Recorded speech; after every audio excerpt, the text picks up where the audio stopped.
Welcome back to LA Show. I was knocked out sleep and I was supposed to put this story out hours ago. If you go to my Instagram at LA Show _ and my Twitter at LA Show _ you will be able to see the story that I posted.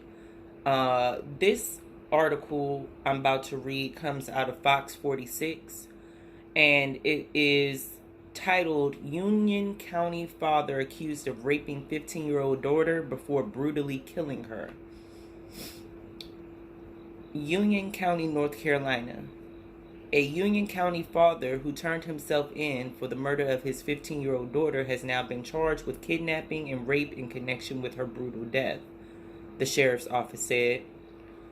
Joshualeeburgess is now charged with statutory rape of a person 15 years of age or younger, first-degree statutory rape offense, first-degree kidnapping, and first-degree sexual exploitation of a minor.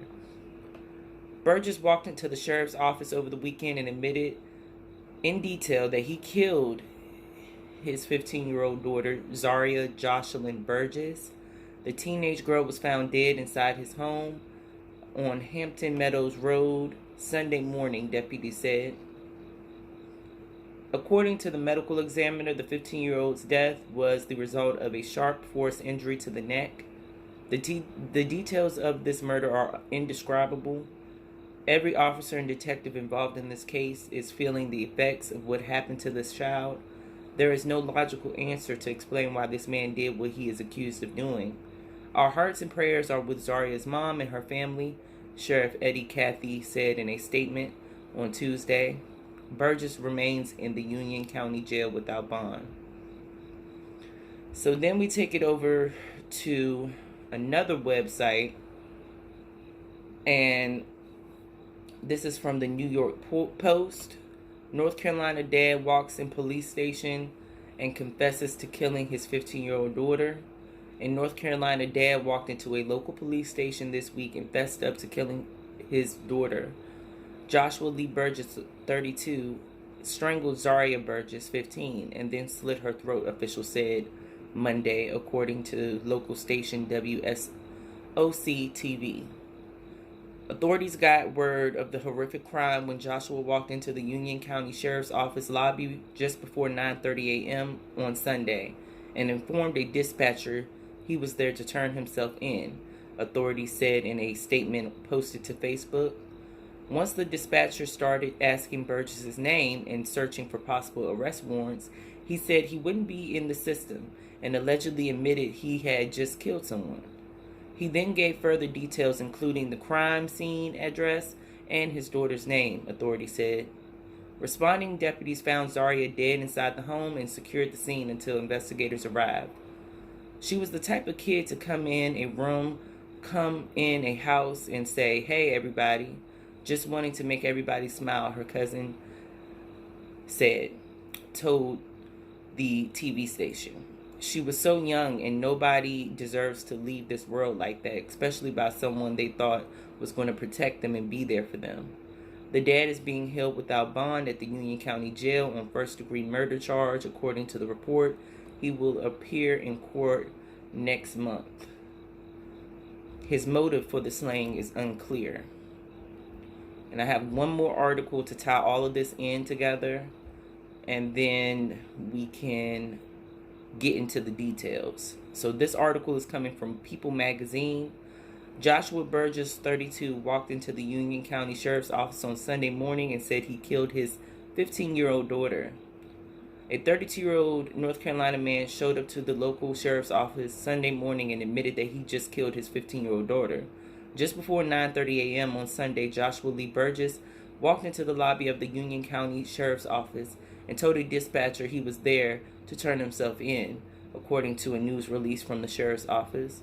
The dispatcher asked for his name so he could search for any possible arrest warrants, but before she could go any further, he told her his name wasn't in the system because he had just killed someone. After telling the dispatcher he had allegedly killed his daughter Zaria Burgess, he then told her where the body was. Deputies raced to the man's house and found the teen dead inside the home. Burgess was arrested and charged with murder. He is being held at the Union County Jail. He has not entered a plea yet and is scheduled to return next month. Attempts to reach the public defender assigned to him were not immediately successful. Police did not initially say how the girl was killed, but on Monday during Burgess's preliminary hearing in court, those present let out a collective gasp when officials revealed that he allegedly strangled his daughter before cutting her throat. Officials have not yet released any details about his alleged motive. This case is just pure evil, Tony Underwood, Chief Communications Officer for UCSO, told WSCO. So yes, this case is disturbing. And I wanted to give you guys some of the articles that are floating around. Notice how all of the articles are stating that they don't know a motive behind this. From what I gathered through research, this man is a known white supremacist. In the early reporting of this situation, which I do believe it took place on August 18th of this year,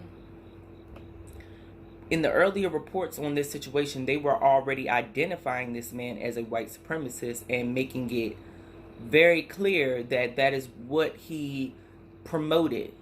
So when you go on to his Facebook page, you get a lot of mixed feelings. He's posting about child rapist Jeffrey Epstein and things of that nature.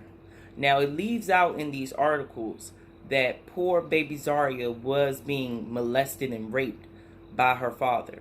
I don't know how long this stemmed, but it is noted that her family members knew of her being uncomfortable around him, and how she expressed feelings to her mom that she didn't want to go over to her father's house at times. And the last time she went, which was the weekend she was murdered, she did express that same feeling that she did not want to be there at his house. I made a post about this, and at the end of my post, after I quoted the newspaper article, I had a statement in there that I put in there that, you know, you guys keep making these pretty mixed babies. And what I meant by that is that this girl probably went through way more than what we could ever imagine. She had a white father who had white parents who were raised in a totally different time. So they probably didn't fully accept this child, but we don't know.